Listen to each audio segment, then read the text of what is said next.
Hello प्यारे बच्चों, स्वागत है आप सभी का आज की इंग्लिश की क्लासेस में। जैसा कि हम लोगों ने अपनी जो प्रीवियस वीडियोस थी, दो वीडियोस जो स्टार्टिंग की वीडियोस थी वो आपकी इंट्रोडक्टरी वीडियोस थी इंग्लिश की। ये इंग्लिश की क्लास जैसे में हम पहले भी बता चुके हैं कि ये सीटेट एग्जाम को ध्यान में रखते हुए बनाई जा रही है। इसमें हम लोग अपने पैरागोजी और कॉम्प्रिहेंशन को लेकर चल रहे हैं, कवर करके यही दोनों टॉपिक्स पर हमारा ज़्यादा कंसंट्रेशन रहेगा। कल की जो क्लास थी हमारी, जो हमारी लास्ट क्लास रही है ग्रामर की, वो हमने ग्रामर की थोड़ा सा इंट्रोडक्टरी क्लास इसलिए दी थी ताकि आप लोगों को कॉम्प्रिहेंशंस वगैरह समझ में आ जाए कि कॉम्प्रिहेंशंस कैसे हम लोग सोल्व करते हैं, यानी कॉम्प्रिहेंशन के सेंटेंसेस को समझने के लिए ग्रामर क्या है वो मैंने आपको कल वाली लास्ट वाली वीडियो में आपको बताया था। आज की अगर हम लोग बात करते हैं तो आज की क्लास, जैसा कि मैंने लास्ट वीडियो में आप लोगों से प्रॉमिस किया था कि हम लोग पैडागोजी को लेकर आएंगे, तो पैडागोजी आज हमारी स्टार्ट हो रही है। और इस क्लास को आप बहुत ध्यान से देखिएगा बेटा जी, मैं वादा करता हूँ आप लोगों को इसमें काफी कुछ मिलने वाला है आने वाले सीटेट एग्जाम को के अंदर। देखिएगा जैसे कि ऊपर लिखा हुआ है, यहाँ पर आप देखिएगा English pedagogy for CTET, CTET के लिए इंग्लिश पैडागोजी यानी कि शिक्षण शास्त्र अंग्रेजी का सीटेट के लिए। इसमें हम लोग सबसे पहले देखिएगा बात करते हैं तीन तरह के लोगों की। एक होते हैं एक भाषी यानी कि एक भाषा बोलने वाले लोग, एक होते हैं द्विभाषी यानी कि दो भाषा बोलने वाले लोग, और एक होते हैं बहुभाषी यानी कि बहुत सी सारी भाषाएं, यानी कि जिनको जो दो तीन भाषाओं का भी यूज करते हैं अपने कम्युनिकेशन के अंदर। देखिएगा अगर मैं आपसे कहूं कि भी मैं बचपन से हिंदी बोलता आया हूं लेकिन उसके बाद में फिर मैंने इंग्लिश के टच में आ गया हूं, तो मैं इस समय पर अगर आपसे कहूं कि भी मैं हिंदी भी बोल सकता हूं, मैं इंग्लिश भी बोल सकता हूं, तो ये मैं क्या हो गया, द्विभाषी।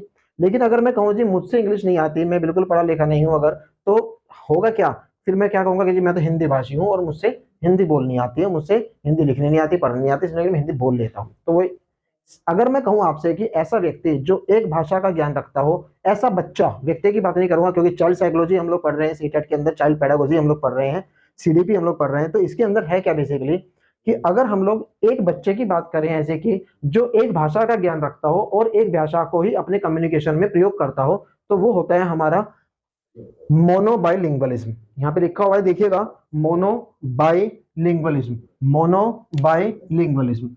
तो मोनो का मतलब होता है एक भाषा को बोलने वाला बालक। अगर मैं कहूं बाइलिंगुअलिज्म, जैसे कि हम लोग कहते हैं कि बाइलिंगुअल, आपने एक शब्द पढ़ा होगा बाइलिंगुअल, बाइलिंगुअल का मतलब होता है द्विभाषी। जैसे कि अगर मैं आपसे कहूं कि भाई मैं अपनी क्लास में हिंदी और इंग्लिश दोनों माध्यम में पढ़ाऊंगा, तो मैं बाइलिंगुअल पढ़ा रहा हूं। तो वो जो भाषा मैं यूज कर रहा हूं, वो जो मैं सिस्टम यूज कर रहा हूं, टेक्निक्स यूज कर रहा हूं, तो वो होगी हमारी बाइलिंगुअलिज्म। उसके बाद में आ जाता है मल्टीलिंगुअलिज्म। मल्टीलिंगुअलिज्म यानी कि दो से ज्यादा भाषा बोलने वाले।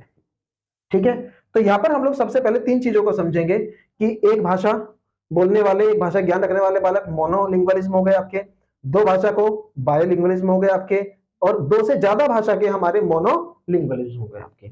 यहाँ पे हमें क्लियर है ये सब चीजें। अगर इसके बावजूद भी अगर किसी को लग रहा है कि कोई डाउट है तो कमेंट सेक्शन में आप लोग क्वेश्चन पूछ सकते हैं। उसके बाद में अगर हम लोग बात करते हैं आगे, यहाँ पर हम लोग बात कर रहे हैं मेथड्स की। देखिएगा एक मेथड होता है एडिटिव बाइलिंगुअलिज्म, एक होता है सबट्रैक्टिव बाइलिंगुअलिज्म, एक होता है सिमुलटेनियस साइमल्टेनियस बाइलिंगुअलिज्म। देखिएगा एडिटिव, सबट्रैक्टिव और साइमल्टेनियस, इन तीनों को हम लोग समझने की कोशिश करते हैं। एडिटिव यानी कि कोई चीज ऐड हो रही है, सबट्रैक्टिव यानी कि कोई चीज सबट्रैक्ट हो रही है ना, यानी कि किसी चीज का लॉस हो रहा है, कोई चीज जा रही है। और अगर हम कहते हैं साइमल्टेनियस यानी कि ये होती है पैरेलल चीजें।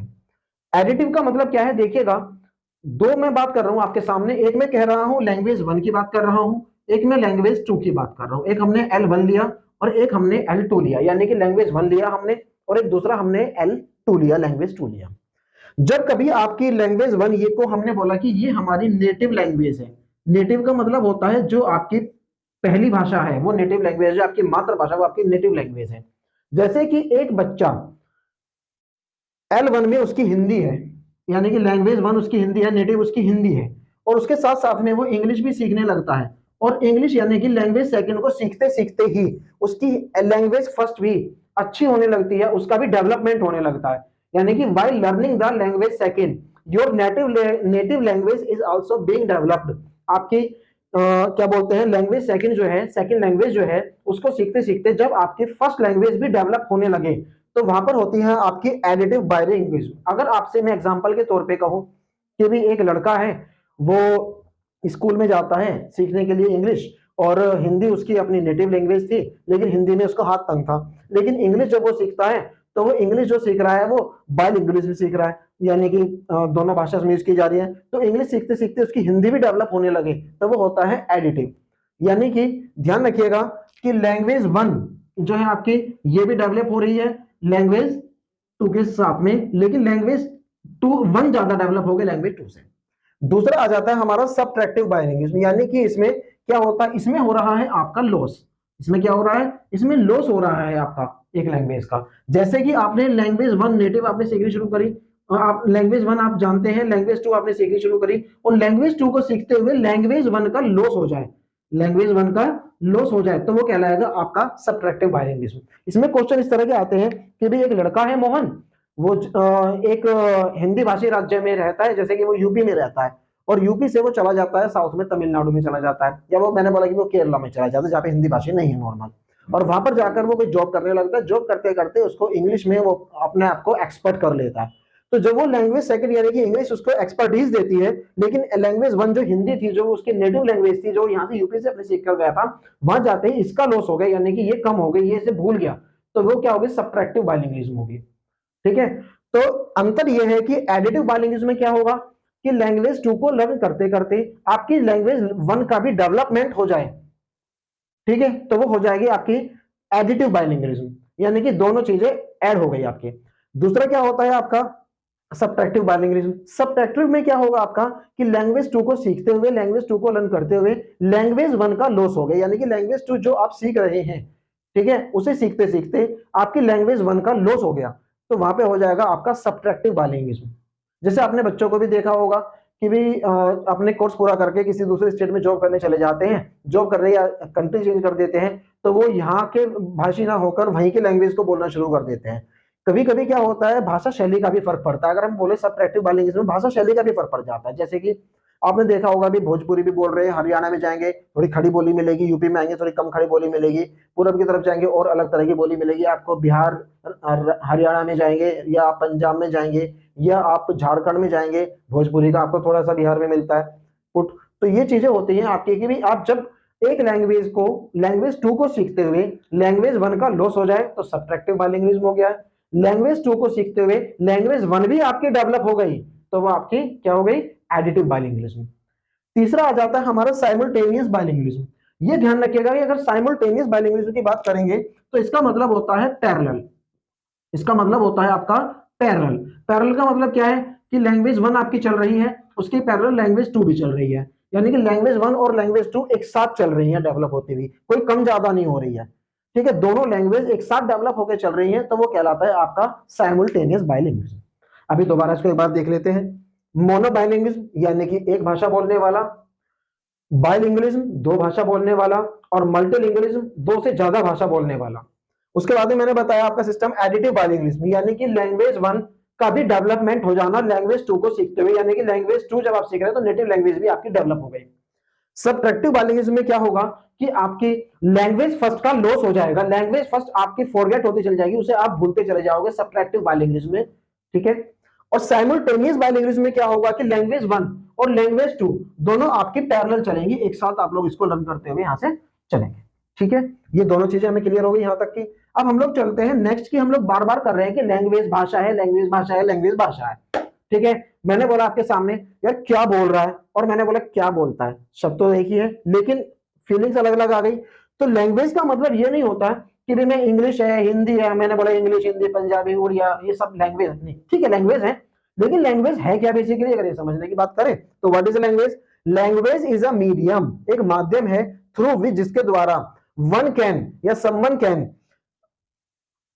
कैन एक्सप्रेस आइडियाज, आइडियाज को एक्सप्रेस कर सके, अपने विचारों को एक्सप्रेस कर सके, अपने विचारों को अभिव्यक्त कर सके, थॉट्स को अभिव्यक्त कर सके, अपनी फीलिंग्स को अभिव्यक्त कर सके। लैंग्वेज के द्वारा आप अपने आइडियाज, अपनी थॉट्स और अपनी फीलिंग्स को सामने वाले व्यक्ति तक पहुंचाते हैं, तो वो लैंग्वेज है। इसे हम लोग कह सकते हैं कम्युनिकेशन।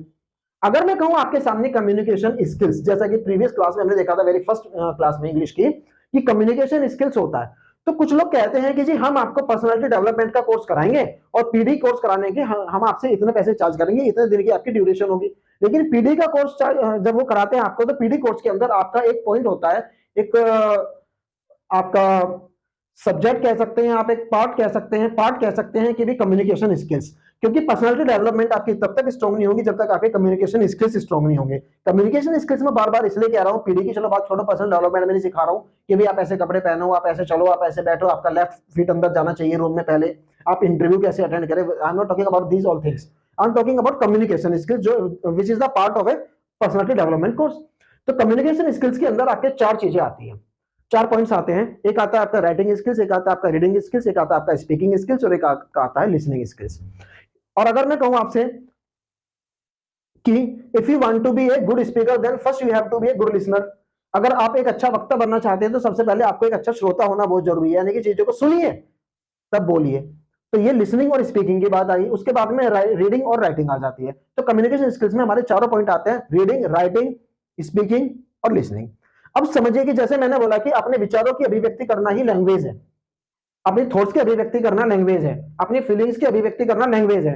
अब यार अब देखिएगा, मेरे अंदर कोई फीलिंग आई, मेरे अंदर कोई थॉट आई, मेरे अंदर कोई आइडिया आया, मेरे दिमाग में कोई आइडिया आया और मैंने सोचा कि उस आइडिया को मैं आप तक दूं, तो उस तक देने, आप तक वो आइडिया पहुंचाने के लिए या तो मैं वो चीज आपको लिख कर दूंगा, या मैं वो आपको चीज बोलकर बताऊंगा, या वो चीज मैं आपको इशारों में समझा सकता हूं।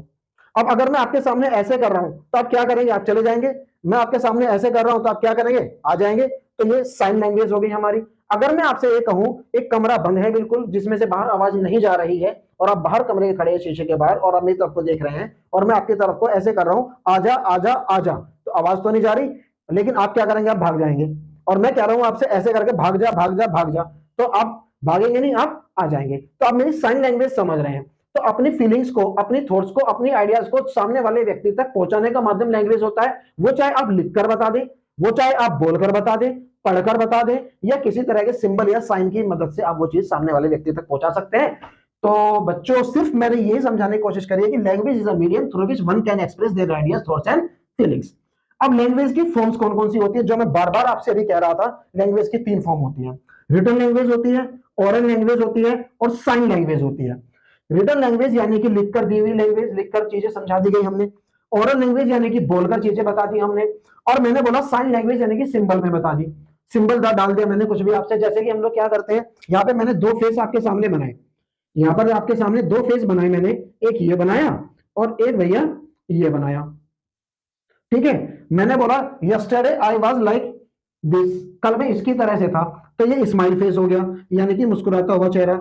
और ये हो गया लॉन्ग फेस, यानी कि लटका हुआ चेहरा, चेहरे पे हनुमान चालीसा उतर रही है, इसके 12 बज रहे हैं। तो ये क्या हो गया हमारा, ये एक साइन लैंग्वेज होगी, सिंपल लैंग्वेज होगी आपकी, सिंबल लैंग्वेज हो गई। कि मैं आपसे बोलूं मैंने ये कर दिया तो आप क्या कहेंगे, सही हो गया। मैंने ये कर दिया तो आप क्या कहेंगे, गलत हो गया, ठीक है ना। मैंने यहाँ पर आपके हैशटैग बना दिया तो आप क्या समझेंगे, हाँ जी हैशटैग लगा दिया, तो हैशटैग का मतलब आप समझिए। तो यहाँ पे मैं आपसे बता रहा हूँ कि लैंग्वेज क्या होती है, मैंने बता दिया। लैंग्वेज की फॉर्म्स कौन कौन सी होती हैं, वो 3 फॉर्म होती है, written language, oral language, sign language. Written language लिखकर दी हुई, बताई हुई चीजें, लिखकर दी हुई चीजें। ओरल लैंग्वेज बोलकर दी हुई चीजें। और साइन लैंग्वेज यानी कि इशारों से बताई गई चीजें आप कह सकते हैं। अगर हम कहते हैं, यहाँ पर मैंने एक सेंटेंस लिखा है, बहुत इंपॉर्टेंट है, कि which is more stable and credible, which language is more stable and credible. तो आप कह सकते हैं written language is more stable and credible than oral language, क्योंकि वो कहते हैं कि लिखतम के आगे बख्तम नहीं चलता, लिखे हुए की चीजें के सामने बोली हुई चीजें नहीं चलती है, ठीक है ना। तो रिटन लैंग्वेज जो है वो ज्यादा वैल्यू रखती है in comparison of oral language, ठीक है प्यारे बच्चों। इतना समझ में आ गया होगा मैं उम्मीद करता हूं, बहुत अच्छी चीजें हैं। इसके अंदर से आपको 1 या 2 क्वेश्चन जरूर मिलने वाले हैं, अच्छे से इनको पढ़िएगा। अभी इसके बाद में जो नेक्स्ट टॉपिक हम शुरू करने वाले हैं वो है आपका acquisition and learning, most important topic है ये भी इसका। उसके बाद में हम लोग फिर आगे और चीजें लेके चलेंगे। नेक्स्ट टॉपिक होगा हमारा एक्विजिशन एंड लर्निंग, अभी जस्ट तुरंत। तो अभी आप लोग क्या करना है, इसका एक स्क्रीनशॉट ले लीजिएगा और अभी बस मिलते हैं, स्टार्ट करते हैं दूसरी। ओके बच्चों, अब आते हैं हम लोग अपने नेक्स्ट टॉपिक पर, जो कि हमारा है एक्विजिशन एंड लर्निंग। ध्यान रखिएगा, एक्विजिशन और लर्निंग एक ऐसा टॉपिक है जिसके ऊपर कम से कम एक क्वेश्चन तो आपका सीटेट के अंदर पूछा ही जाता है, क्योंकि सीडीपी है आपका, चाइल्ड डेवलपमेंट है आपका, तो इसके अंदर लर्निंग से जुड़े हुए क्वेश्चन जरूर पूछे जाते हैं, लर्निंग प्रोसेस से जुड़े हुए क्वेश्चन जरूर पूछे जाते हैं। एक्विजिशन का मतलब होता है यानी कि एक ऐसी प्रोसेस, ठीक है, जो बिल्कुल एक आप कह सकते हो कि भाई फॉर्मल है, ठीक है, यानी कि आपने उसे ग्रहण करा, देखा और ग्रहण कर लिया। जैसे कि आप अपने घर में सबसे पहले दूध बोलना सीखते हैं या पा बोलना सीखते हैं, माँ बोलना सीखते हैं, तो वो सब चीजें आपकी एक्विजिशन के अंदर आती है। लर्निंग एक सिस्टमेटिक प्रोसेस है, तो हम इसके बीच में फिलहाल अंतर को समझेंगे। अगर आपने एक्विजिशन और लर्निंग के बीच के डिफरेंस को अच्छी तरह समझ लिया है तो समझिएगा कि आपका एक नंबर, एक क्वेश्चन यहाँ पे पक्का हो गया है। तो आप इस चीज को आप देखिएगा। पहले पॉइंट पर हम लोग आते हैं एक्विजिशन के, similar to child's first language. Acquisition क्या है आपका? ये है आपका बिल्कुल इस तरह से कि जैसे बच्चा अपनी पहली लैंग्वेज सीखता है, बिल्कुल उसी पे आप इसे मान के चलिए एक्विजिशन होता है। अगर हम कहें कि ये लर्निंग में फॉर्मल नॉलेज ऑफ लैंग्वेज, इसके अंदर क्या है कि पूरे सारे सिस्टम से चीजें चलती हैं। ये फॉर्मल नॉलेज यानी कि लैंग्वेज सीखने का पूरा आप सिस्टम से चलेंगे, वो आपकी लर्निंग होती है। उसके बाद में सेकंड पॉइंट है पिकिंग अप ए लैंग्वेज। इसमें क्या होता है कि इसमें किसी भी लैंग्वेज को बच्चा उठा लेता है अपनी तरफ से, ऐसे ही बस ग्रहण कर लेता है। उसके सामने अगर किसी ने गाली दे दी तो वो गाली बोल देगा। ये होता आपका एक्विजिशन। और लर्निंग में क्या होगा? Knowing about a language, language को पूरी तरह से जाना जाएगा, सीखा जाएगा। ऐसा नहीं है कि जो सुना वो बोल दिया। अगर जो सुना वो बोल दिया है तो वो एक्विजिशन है, ध्यान रखिएगा। और पूरा सिस्टम से हमने लैंग्वेज को सीखा तो वो है आपका लर्निंग। नेक्स्ट है सबकॉन्शियस और कॉन्शियस। सबकॉन्शियस और कॉन्शियस की बात करें कि जो एक्विजिशन है वो आपके सबकॉन्शियस माइंड में रहती है, आप चेतन में रहती है, और ये कॉन्शियस आपके चेतन में आपके रहती है, चेतन मन में। इम्प्लिसिट लैंग्वेज और एक्सप्लिसिट लैंग्वेज, ध्यान रखिएगा। इम्प्लिसिट क्या मतलब क्या है कि जो भी आपने देखा वो आपने ग्रहण कर लिया, वही सीख लिया जो आपने। लेकिन एक्सप्लिसिट में क्या है? पूरी तरह से पढ़ के आपको सिस्टम से चीजों को सिखाई जाती है, राइटिंग करके जो आपको चीजों को सिखाई जाती है, वो एक्सप्लिसिट लैंग्वेज होती है। उसके बाद में आगे आपका नेक्स्ट पॉइंट है एक्विजिशन के अंदर formal teaching does not help. इसके अंदर फॉर्मल टीचिंग काम नहीं करती है एक्विजिशन के अंदर, कि बच्चे को बैठाकर फॉर्मल टीचिंग करने लगेंगे तो वो एक्विजिशन नहीं होगा, वो सीधा फिर आपकी लर्निंग हो जाएगा। और इसमें फॉर्मल टीचिंग हेल्प करती है, इसलिए लर्निंग है, ठीक है। नेक्स्ट टॉपिक हमारा आ जाता है, इसका अंदर 6 पॉइंट है नेचुरल प्रोसेस। ये एक नेचुरल प्रोसेस है, जैसे कि बच्चा अपनी प्रारंभिक भाषा यानी कि नेटिव लैंग्वेज जो सीखता है, लैंग्वेज फर्स्ट जो सीखता है, वो एक्विजिशन करता है। तो वो तो एक नेचुरल प्रोसेस है कि वो दूध को क्या बोलेगा, वो जाने को क्या बोलेगा, वो किसी को बुलाने के लिए, अपनी मम्मी को बुलाने के लिए किन शब्दों का यूज करेगा, वो एक नेचुरल प्रोसेस है। अगर मैं कहूं इसमें आपके लर्निंग में तो मॉडिफाइज द एग्जिस्टिंग लैंग्वेज। तो ये लर्निंग जो है ना, जो आपकी पहले से लैंग्वेज है आपके पास में नेटिव लैंग्वेज, उसको भी मॉडिफाई करके चलती है। ऐसा नहीं है कि आप उसमें उसको खत्म कर देंगे या, है ना, लेकिन उसको भी लर्निंग जो है ये आपकी नेटिव लैंग्वेज यानी कि एक्विजिशन को भी आपकी मॉडिफाई करके चलेगा। नेक्स्ट टॉपिक आपका आता है 7th पॉइंट है डू नॉट यूज ग्रामर।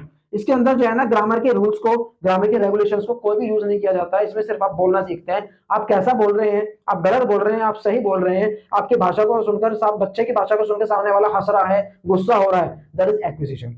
लेकिन अगर ग्रामर के अकॉर्डिंग आप कोई लैंग्वेज सीख रहे हैं, उनमें ग्रामर, ग्रामेटिकल रूल्स का आपके सारा यूज हो रहा है, तो वो आपकी लर्निंग इन लैंग्वेज होगा।